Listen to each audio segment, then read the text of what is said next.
and we'll, possibly add this to the YouTube channel, if a few of you guys join. But yeah, basically what we're talking about is, Trump's inauguration in 7 days.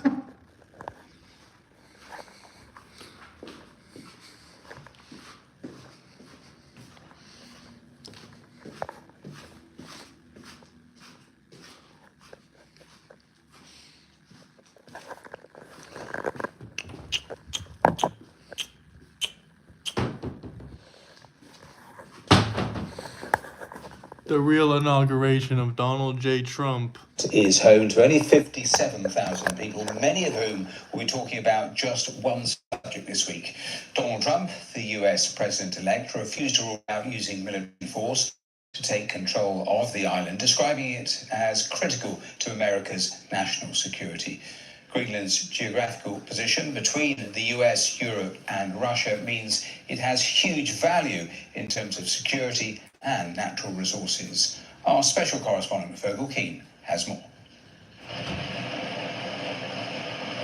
It is one of the world's last wild frontiers.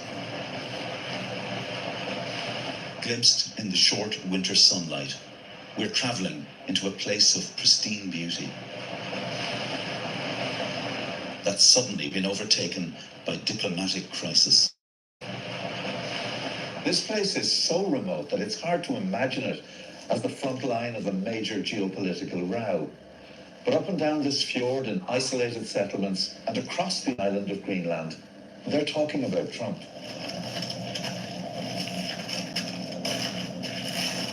Those who live here know the strain of harsh weather and the demands of survival. I need to be hearty to listen every day.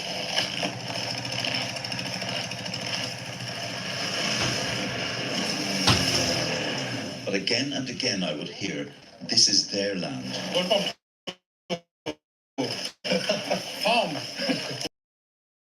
It's a wonderful place. Yes. And Guttimeric Hansen and his family hunt and raise sheep for a living. What do you feel about Trump? With the human the world like a Trump. That's what you feel? Yeah.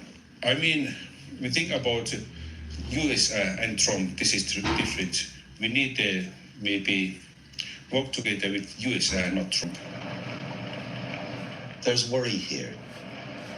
An Inuit culture that struggled against Danish colonialism doesn't want any new power taking over. Kalirak Ringstead is a village pastor. This isn't an argument about owning Greenland, he says. It's about a people's culture and history. In our opinion, it's wild and weird to hear him speak of our country as something that can just be bought. We don't view it as a purchasable land. We have been here for a long time. We are used to our ways of living. In the capital, Nuuk, there's a feeling that the Trump intervention has brought world attention to Greenland's campaign for independence. And there's pragmatism, a desire for strong links and financial help from America and Denmark. Donald Trump is a politician, he's a hard businessman, and we know his rhetoric, and rhetoric is something we have gotten used to since 2019. But what is necessary here is that Greenland, as a sovereign state, should negotiate directly with the United States and not Denmark. The Eskimo are very primitive, and the Danish government is doing its best to keep civilization from spoiling them. To understand what Greenlanders feel about the colonial past, it's important to know about racism and abuses. Them home when a ship comes in. Hedvig Friedrichsen was only 14 when Danish officials fitted her with a contraceptive coil without her permission in the 1970s. She's one of over 100 women suing Denmark for its efforts to limit Greenland's population. It was a very awful experience. I was still a child. It was just awful. I think the Danish people looked down on us, especially back then. What do you need Denmark to do? I want to apologise. However mighty, those wanting to control this land must reckon with an enduring struggle for dignity and self-determination. Joining me now is the Prime Minister of Canada, Justin Trudeau. Prime Minister Trudeau, it's great to see you. Thank you for taking the time out of your busy visit to Washington to join me here in studio. I'm glad to be here. And you're, of course, here for the state funeral of former President Carter. Canada's also been assisting in responding to the wildfires out in California, including with Canadian water bombers in the sky, which I know is something greatly appreciated by the people of California. I wanted to ask you, it is clearly a fraught time in U.S.-Canada relations. And this all seems to me to be a clear effort and concerted effort to make clear to the public that this is an important relationship, that Canada is committed to this relationship. Is that a fair read? Well, I was going to be here no matter what, whenever President Carter passed away, because he'd shown up for my father 25 years ago during my father's funeral, and it was a tremendous friendship, not just between our countries, but between those two men. So being there for him was important for me.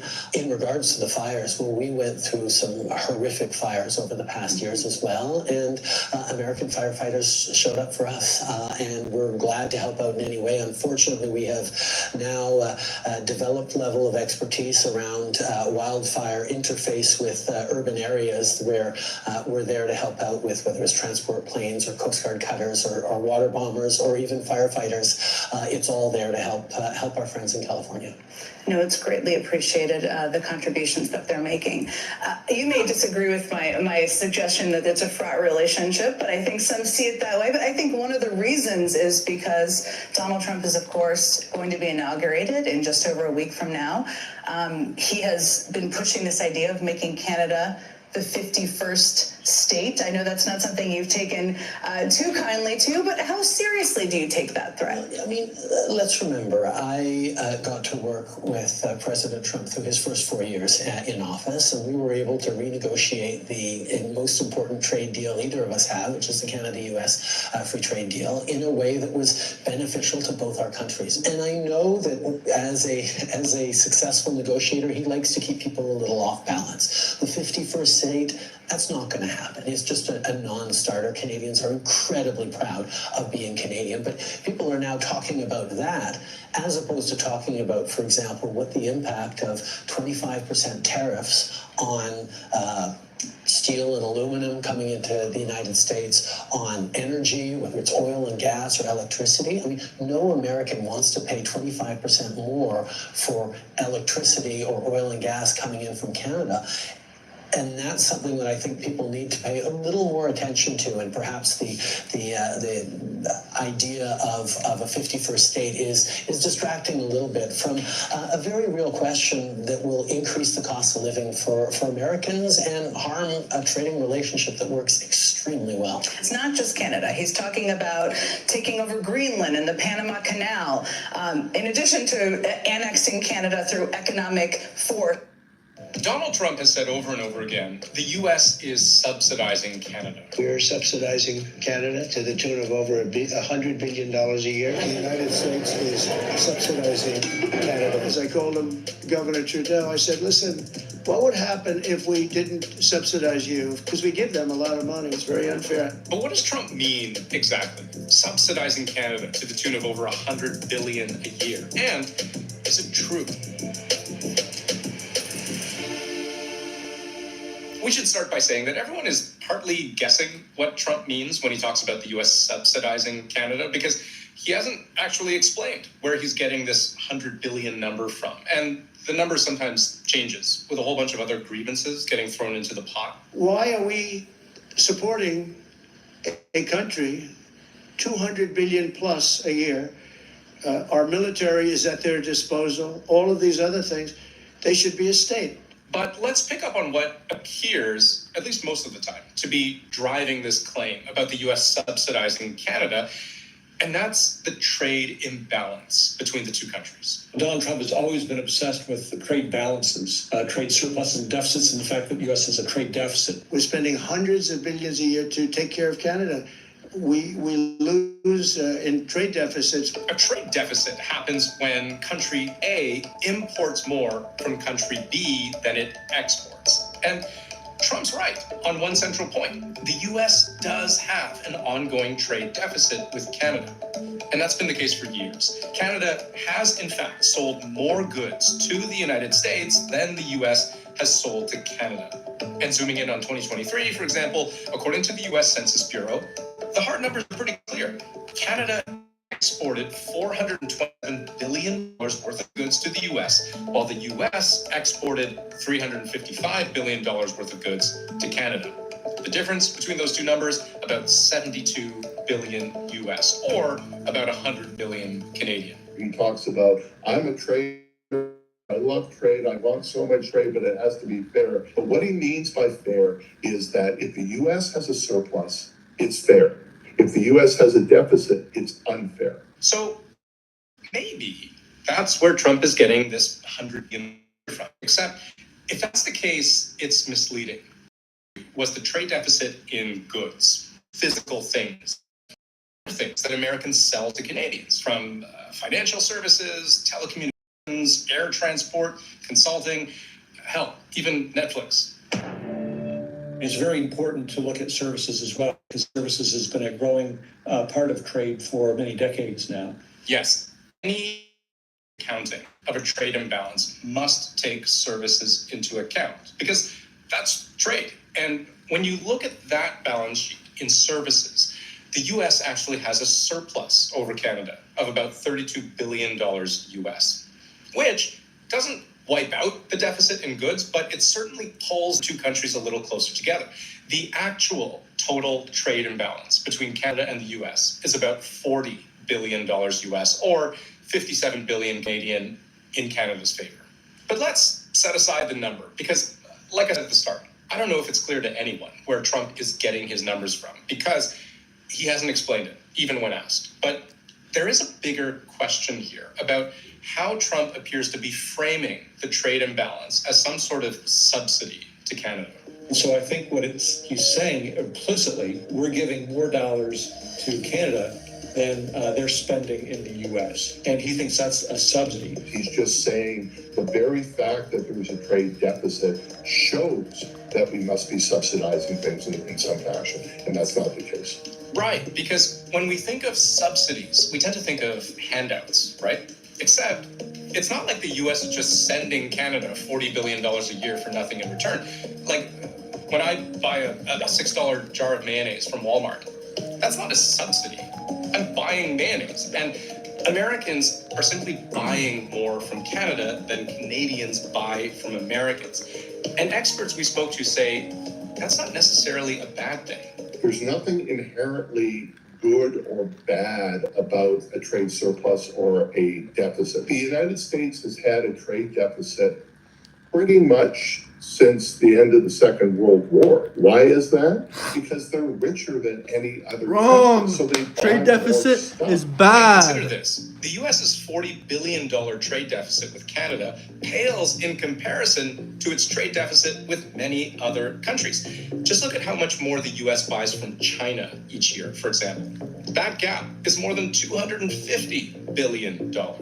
So Canada only accounts for about 5% of the overall U.S. deficit just in terms of traded goods. It's not even in the top 5 countries that have a larger surplus. But let's go one level deeper with Trump's argument, because what he's actually been trying to get across is that the U.S. doesn't actually need any of the stuff it's buying from Canada, and that it's only been buying Canadian products to essentially help Canada out.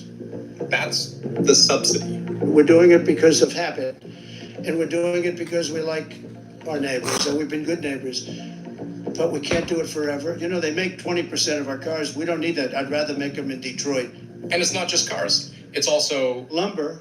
We have massive fields of lumber. We don't need their dairy products. We have more than they have. We don't need anything. So now we're starting to understand his point, that he believes the U.S. can and should produce all of these things domestically instead of paying Canada for them. The America First movement, not just Trump, but the America First movement and the economists who are part of it are fixated on the deficit as synonymous with job loss in the U.S. And that's certainly an argument you can make from industry to industry.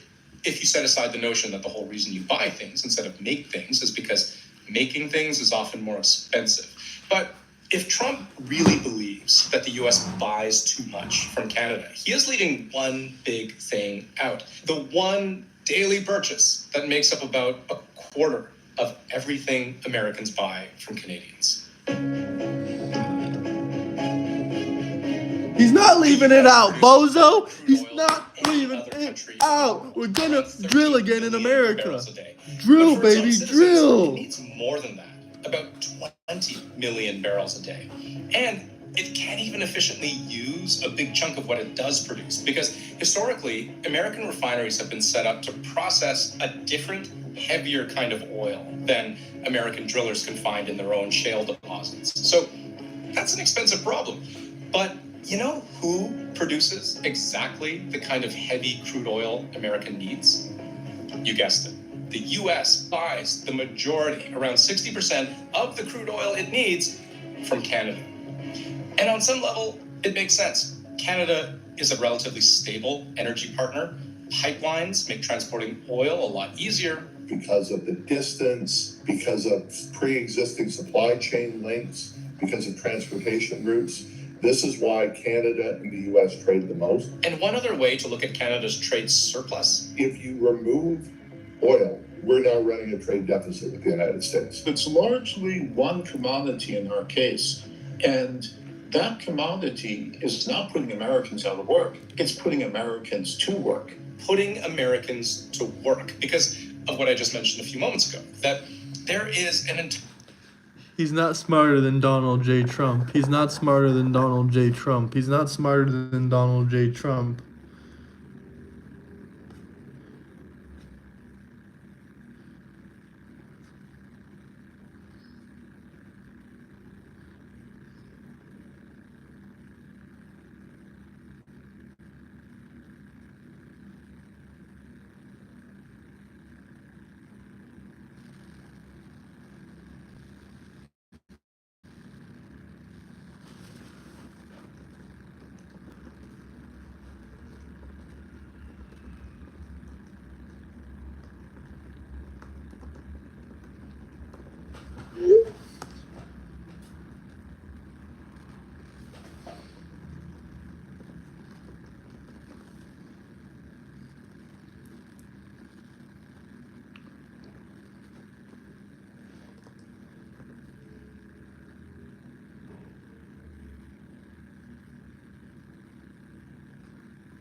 Guys. Ugh.